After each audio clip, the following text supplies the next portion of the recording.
index is not perfect doesn't necessarily say that there's no problem. CPI inflation is high, is too high. We need to bring it down.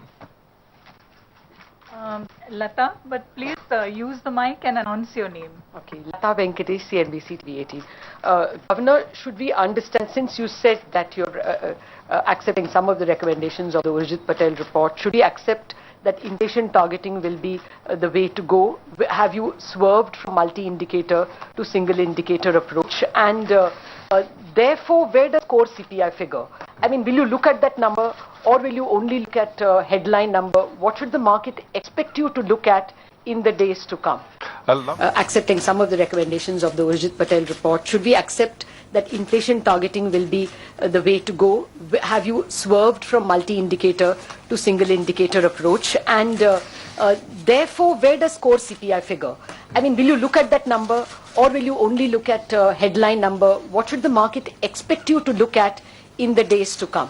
I love the way you try and put words in my mouth. So I did not say we've accepted inflation targeting. We're looking at it. And remember, the Urjit Patel committee has recommended flexible medium-term inflation targeting. Dr. Urjit Patel sits with me. We will take a close look at all the recommendations of the committee, and then what we can do alone and we want to do, we will take up. What we want to do and needs the cooperation of the government, we'll take up with the government. So I think it would be premature to say that we move towards inflation targeting. What I think there can be no question about is that we have time and again, it is in our mandate, said that we need to bring inflation down.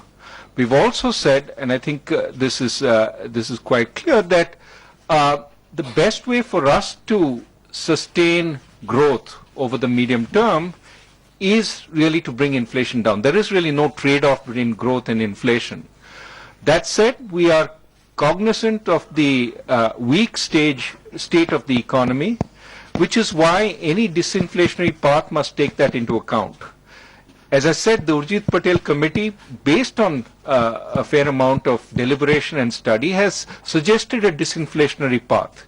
What we've said is that seems an appropriate disinflationary path for us to follow, especially since many of our monetary policy department as well as people were involved in that. And so all we're doing is taking that aspect on board and following that path. I've said that based on our models, we look like we should be able to hit, when we factor in this rate hike that we've put in place, we should be able to reach the 8%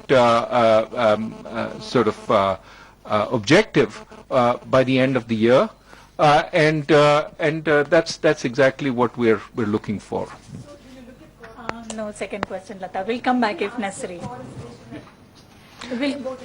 No, I mean, obviously, core tells us something about the second round effects. We look at all components. Even within core, there are some which we need to pay attention to. For example, some aspects of services, education has been going up quite strongly. So we have to pay attention to all aspects. I think the important point to make is that inflation is not merely food inflation. It is more than that.